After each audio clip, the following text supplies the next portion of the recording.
Hi guys, welcome back. I'm Christina Ray of Ray Astrology, and today we are covering the This and That and Run It astrology chart together with Stray Kids astrology chart. Now, if you've been following my Stray Kids astrology series for a while, then you might remember that one of the biggest themes of their debut chart is transformation, right? Um, Now, in my previous breakdown, I talked about what it meant to go into their eighth year, aka eighth house year. And while the eighth house in astrology is associated with like endings, um, dramatic change, I've always felt like that might be a little bit too simplistic because transformation can also, you know, be growing into something rather than just losing something. Now, when I looked at everything Stray Kids has built thus far, right, for the last several years, and then compare it to all these comebacks that they've been having lately, right, back to back. What stands out to me isn't really a group that is trying to prove themselves anymore in the industry. It feels like a group that's figuring out what to do with everything that they've created already, everything that they've become already. Now, it's like they're not asking for permission to be part of the industry anymore. They're not trying to convince people that they belong in this space. They're actually operating more from a completely different place. And I feel like both the this and that chart and the run it chart kind of tell the same story, but in different ways. And I'll explain myself later. But um, one of the things that is really interesting from the pre-release or run it chart and the album chart is that they don't feel disconnected at all. Now let me pull up the debut chart. So this is the Stray Kids debut chart. This is our reference that we are going to be kind of going back to here and there. Um, but one of the things that um, I wanted to mention is that with the run it and the this and that chart, because they are, you know, the full album drops on August 7th, and the pre-release is literally sometime later today. It is June 23rd, 8:25 on my end. Um, so it is probably already the 24th in Korea. But anyways, what I wanted to kind of explain is that even though they are apart and might have different placement, it kind of still hints at the same narrative. So the Run It pre-release kind of feels like reconnecting with their identity as Stray Kids and the foundation of it, while the album This and That kind of feels like they're stepping into a much like larger stage. And I'll get back to the tour thing as well. And fully embracing the legacy that has already been built, that is already Stray Kids, right? So starting off with the Run It chart. All right, so starting with Run It, the first thing that immediately caught my attention was how much Cancer energy is concentrated at the top of this chart in the 10th house. Now, you got the sun, you got Mercury, and you got Jupiter all right there near the midheaven, which is obviously the 10th house is our most like visible and public place in astrology. So whenever I see that much emphasis on the top of the chart, obviously my attention immediately goes there. And this is a house of reputation, our legacy, how the world views us, right? And so it immediately also, because it's the most visible house, speaks to your visibility as a group. Um, and so this kind of gives at a pre-release song or title track that is meant to communicate to the world. Now, Cancer is a sign that has a lot to do with memory, um, belonging, roots, heritage, emotional connection, and things that remind us of where we come from. So when the teaser before the music video dropped, right, we can already see the cultural references showing up in the visuals, right? So one of the things that I feel like are going to be taken away from this video is the visual symbology because it is so tied to cultural references and Cancer being that sign that has a lot to do with where we're coming from, our roots, our lineage and stuff like that. Um, so I thought it was already interesting that the chart for the pre-release was already matching the energy of the music video as far as teasers go. Um, Now, one of the other things also is that this chart doesn't feel like it's meant to reinvent themselves in any sort of way at all. Um, this is more like reconnecting with what Stray Kids is. Again, think of those Cancer themes of like us, emotional connection, our roots. So they're not trying to reinvent themselves with this title track, or it's not going to seem like it. It's gonna be more about reconnecting with the what makes Stray Kids, if that makes sense. There's gonna be a level of confidence here. Um, they're not going to try to like become something else. It's a callback to them, if that makes sense. Now, this chart does have Libra rising, and if obviously with Libra rising, we are going to look at Venus, which be the ruler of this particular chart, and it is in Leo. So this is important because it keeps this from becoming overly nostalgic, which we can kind of experience with a lot of Cancer energy. And the possibility of becoming like overly sentimental, but the emotional core of the chart that is Cancer all the way at the top in the most visible part of the chart. However, the representation of it is very, very Venus and Leo, which is still a very performative, still very creative, and still very entertainment led. Um, Music video and representation of this track. So it's going to be very performative in the sense of like they're going to go all out with visuals, which we are already kind of seeing teasers of, and just like very grandiose, right? It's probably going to be a video that we're going to be talking about probably until the full album drops, and we're going to continue to be talking about it a little bit more. It just has and it carries that energy for this particular title track drop. Now, um, just kind of giving like a quick overview of the Run It chart. Um, it's not going to be like a shock to stays that this track is not going to be a shock to stays. It's going to be something that's like, oh, of course they did that, you know? Um, and it's going to be like a type of homecoming, I feel like, for stays. It's going to be like oh, you're right. They're this all along.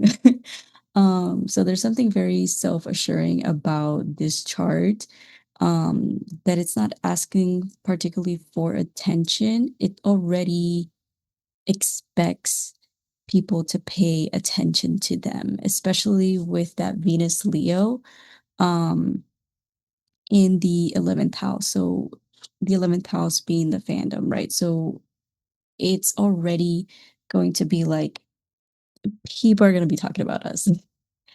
People are going to be talking about this music video. So it's definitely carrying that energy, self-assuring energy.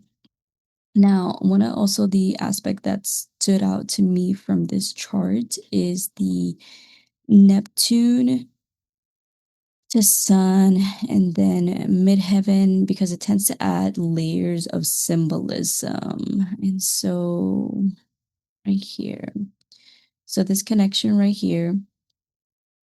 And again, going back to the visuals that we are already getting, we can tell that there's going to be a lot of symbolism in there, maybe more, imagination, but interpretation as well.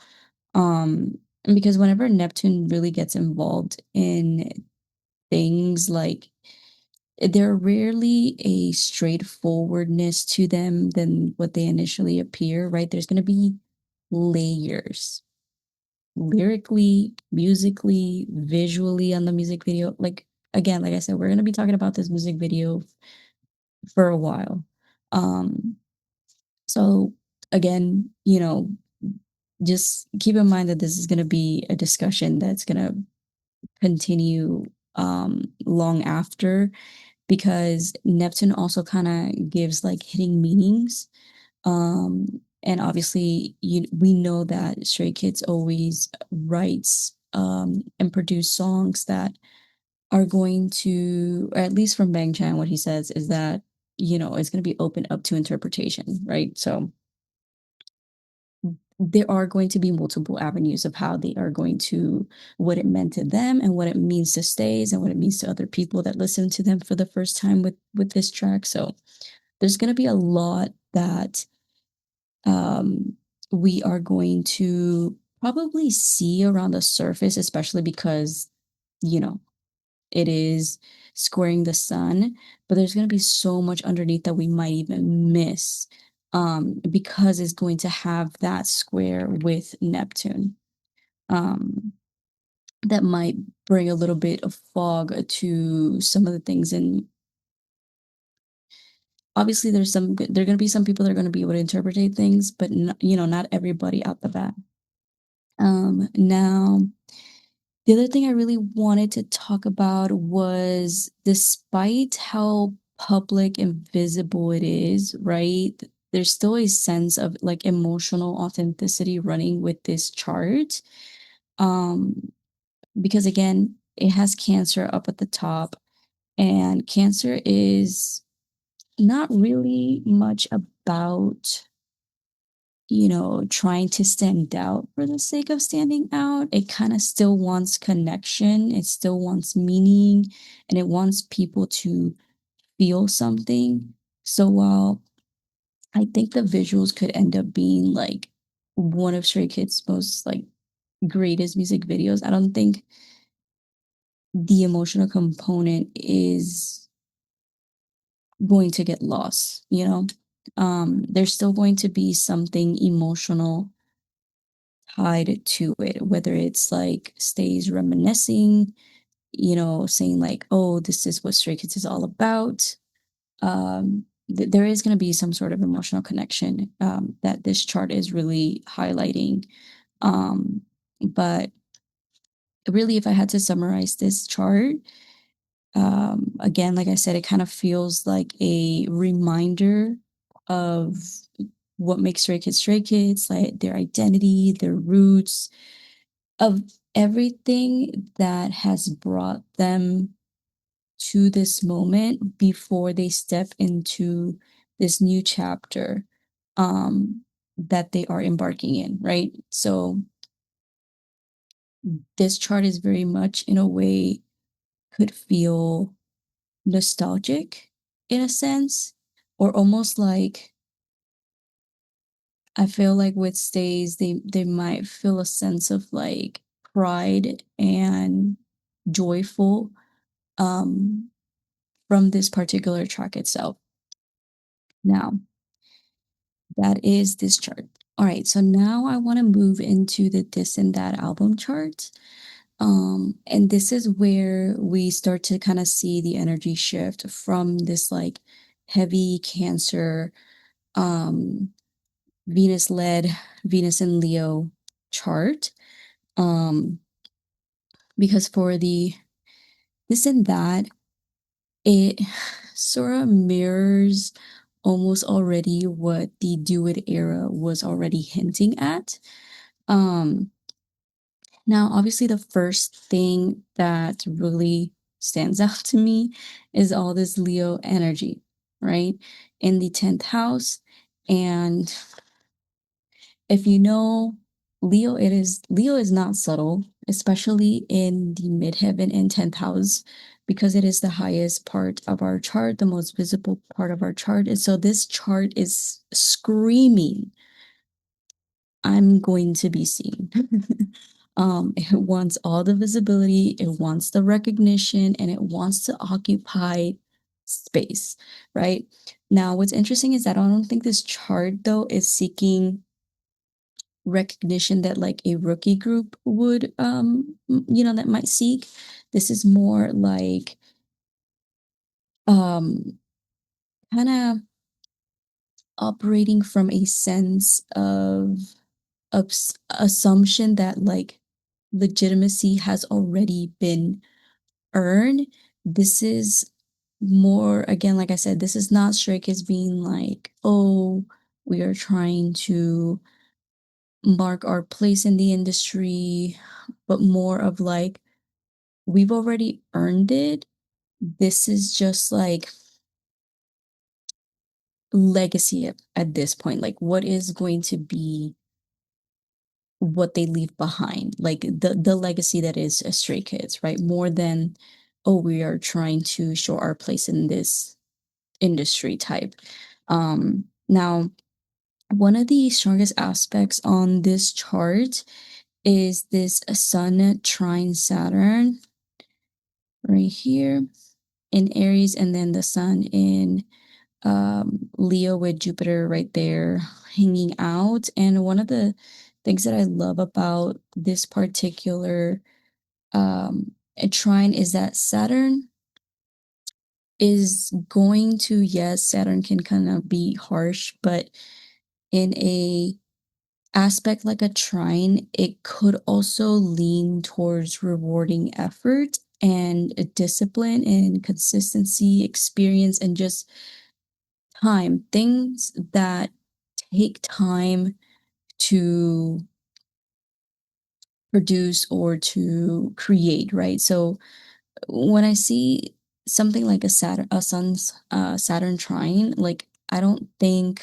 you know, um, there's no like trying to experiment and go outside the lines, but um again, this is not a group that's trying to figure themselves anymore. They are constantly been working on perfecting their craft so much that this is more about mastery than trying to, you know, build up. They've already built up.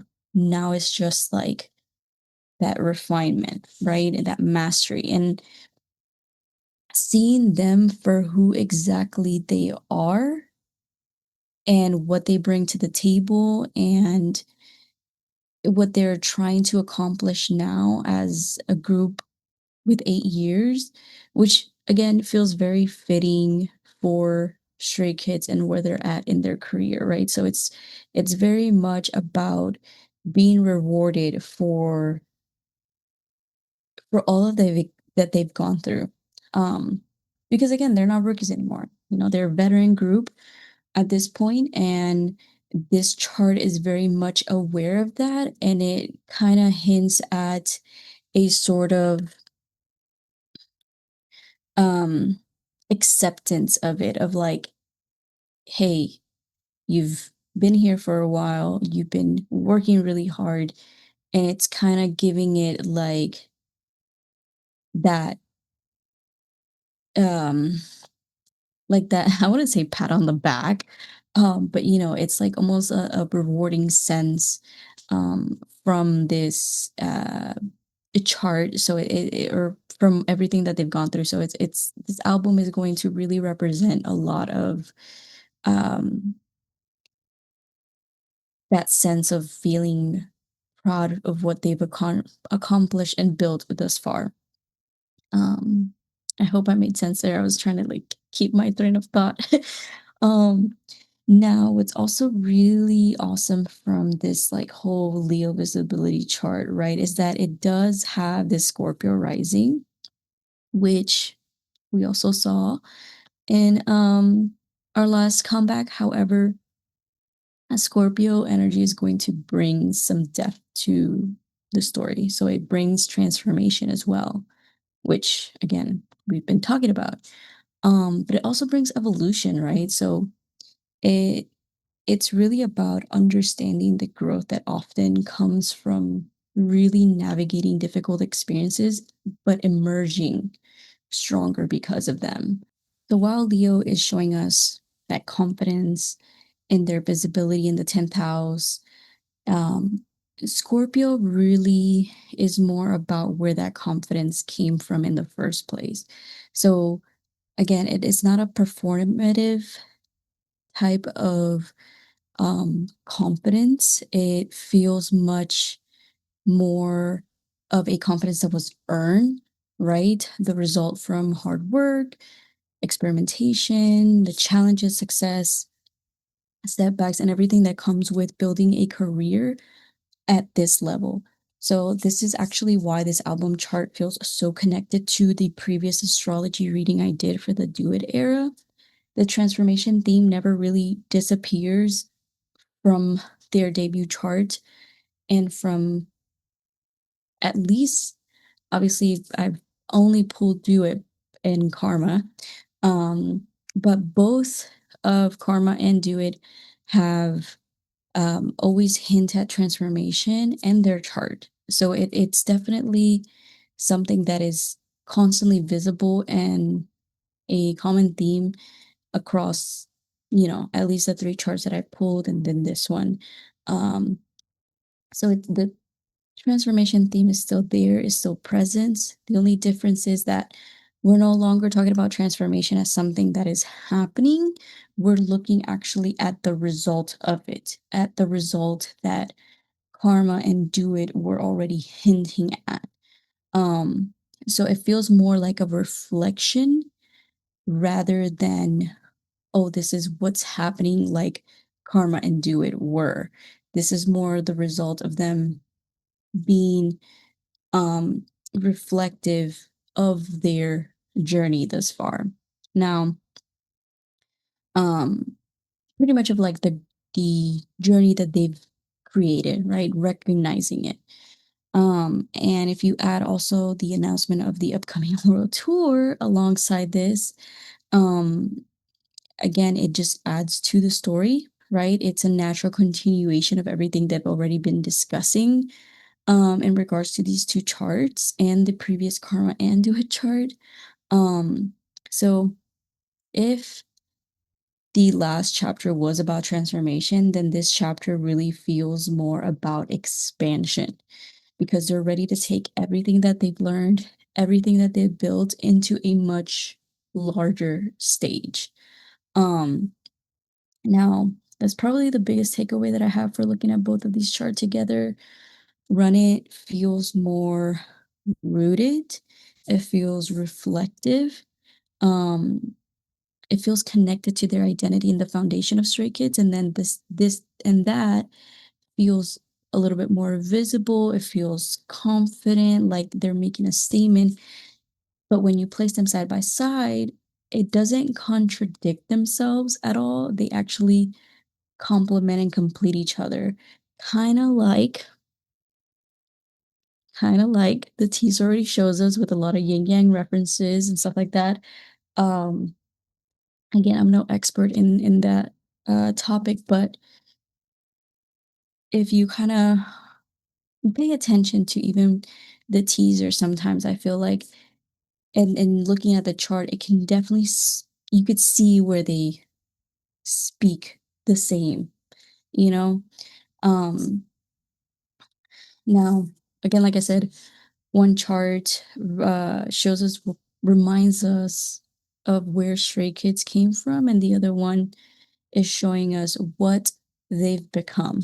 And again, at the end of the day, astrology can't tell us whether every single person is going to love this comeback, and certainly it can tell us, what songs are gonna become like your personal favorites. I feel like that's more to your astrology, which I kind of did a last breakdown. I think, yeah, I did a breakdown of each track based on the astrology of karma and kind of gave hints as to which placements would be hooked on which song, based on just the astrology of it and what it meant and stuff like that. But if you guys want me to do that, let me know.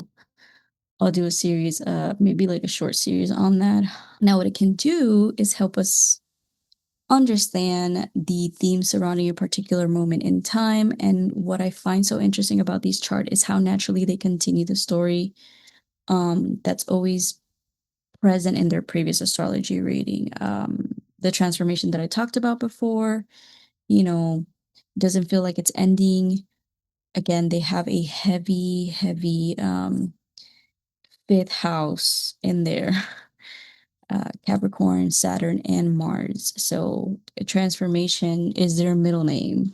Um, but you know, it feels like we're seeing something that um is being built forward, right? Something that they're building forward. So we're not going to see them feel satisfied with their creation. Just know that this is a group that is always going to seek transformation, evolution, and wanting to always, um, I wouldn't say outgrow themselves, but pretty much always kind of one up themselves. Like they are a group that is going to seek, being like a phoenix, rising from the ashes again and having that type of evolution to their craft. But I would love to hear from you guys. What do you think about the teaser so far? By the time this drops, the music video is probably out. So let me know your thoughts on the Run It music video, the song, the symbolism, did it track? And then when the album drops, come back and tell me how the this and that chart um lined up with, what I was saying in the album. Because it definitely feels like it's more of a statement of legacy and confidence. So let me know below because I would generally love to hear your thoughts. And thank you guys so much for watching. Sorry if there were weird cuts. I got phone calls and my child waking up throughout the recording of this video, but that is all that I have for you guys today. I kind of wanted to do something a little bit shorter than what I usually do. And don't forget to like, comment, and subscribe. And if you want to see more K-pop astrology breakdowns, please, please, please feel free to write a comment, like this video, subscribe. That way I can continue doing this. And I know that you guys are interested in this, but I will see you guys on the next one. Bye.